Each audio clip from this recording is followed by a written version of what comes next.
Do you know about long stroke, short stroke and square engine? If you're going to buy a motorcycle, first you need to understand the simple terms of this engine and benefit of each type. So the Royal Enfield Himalayan is a long stroke engine and the all new KTM 390 Adventure is a short stroke engine and Yamaha YZF R15 version 3.0 is a square engine. So what is the difference between these three types of engine?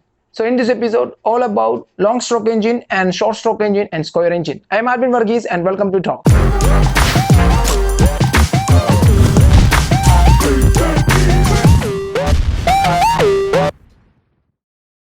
Before I am talking about long stroke, short stroke and square engine, you need to understand what is cylinder, bore, stroke and top dead center or TDC, bottom dead center or BDC. Also here I am talking about what exactly these terms mean and by what way it benefits the rider. The engine size or capacity is generally the amount of the space the combustion chamber displays and is measured in cc as well as are familiar with 220cc, 150cc engine mounted in the various bikes. The engine capacity is measured bore into stroke. Here bore is the diameter of the cylindrical block and stroke is the depth of the cylinder block. Okay, now I am going to explain briefly. Top dead center or TDC, this refers to the position of the piston is in the topmost position. Bottom dead center or BDC, this refers to the position of the piston is in the lowest position.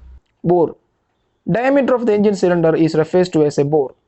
Stroke, distance traveled by the piston in moving from TDC to BDC is called stroke. This is the basic terms of an engine. And the ratio of the bore and stroke categorize the engine. There are three different types of configuration available depending on the ratio. Short stroke engine or over square engine, long stroke engine or under square engine, and square engine. Short stroke engine. Short stroke, as the name significant, the stroke is shorter than the bore due to the relatively shorter bore. With a bigger bore, this engine also have the space for better intake and exhaust valve to be fitted on the head. With a high revving engine with bigger valves, it is easier to create relatively more power.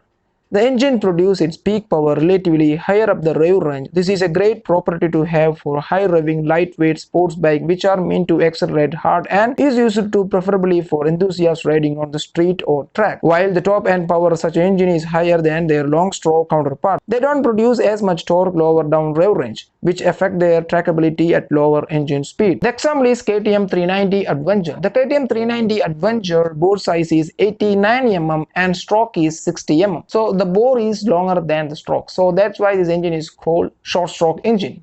Next one, long stroke engine.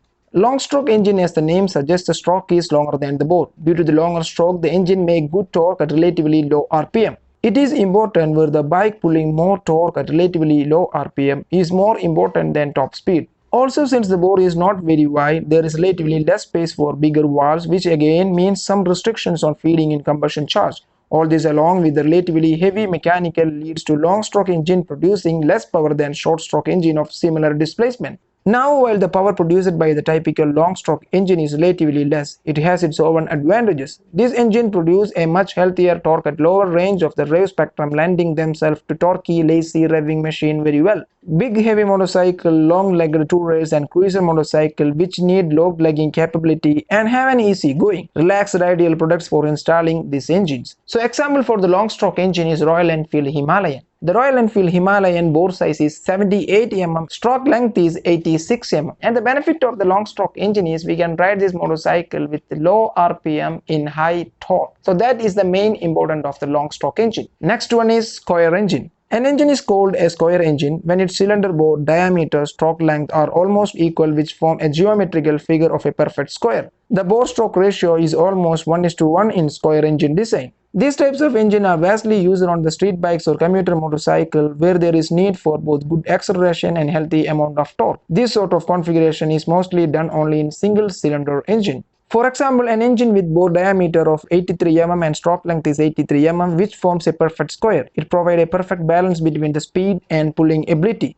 This means the engine generates more torque at lower speeds. Example for square engine, Yamaha YZF R15 version 3.0. Bore for the Yamaha YZF R15 version 3.0 is 58 mm and stroke is 59 mm. So this is the main categorization of an engine depending on its bore and stroke length. These three types of categorization, the long stroke engine, the short stroke engine and square engine. So these three types of engine categorization have their own advantages and disadvantages. So thanks for watching. See you next video. Until then, ciao.